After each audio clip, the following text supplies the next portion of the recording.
ស្វាគមន៍មកកាន់ Channel ឆ្នោតមហាសប្បាយរបស់ Admin ថ្ងៃនេះ Admin មានលេខតម្រុយល្អៗរបស់ឆ្នោតយួនសម្រាប់ចែកជូនពុកម៉ែបងប្អូននៅថ្ងៃទី28 ខែ12 ឆ្នាំ 2025 នេះដូចនេះ Admin មិនចង់ឲ្យចំណាយពេលវេលារបស់ពុកម៉ែបងប្អូនយូរតោះយើងមកតាមដានលេខតម្រុយរបស់យើងទាំងអស់គ្នាសម្រាប់លេខតម្រុយ2លេខមានលេខ55លេខ94និងលេខតម្រុយចុងក្រោយ051សម្រាប់លេខតម្រុយអូស2លេខមានលេខតម្រុយទី1អូស50និងលេខតម្រុយចុងក្រោយអូស90សម្រាប់លេខតម្រុយ3លេខមាន559គុណនិង406គុណ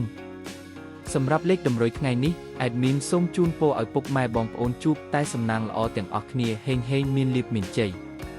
ជាចុងក្រោយសូមកុំភ្លេចជួយចុច Subscribe និង Comment ហើយដាក់សញ្ញារូបកណ្ដឹងដើម្បីជួយផ្ដល់កម្លាំងចិត្តមកកាន់ Admin ជាពិសេសងាយស្រួលតាមដានវីដេអូថ្មីនិងលេខតម្រុយល្អៗជាប្រចាំថ្ងៃជាមួយ Admin សូមគោរពលាពុកម៉ែបងប្អូនពីខ្ញុំបាទ Admin ឆ្នោតមហាសប្បាយសំណាងល្អទាំងអស់គ្នាសូមអរគុណ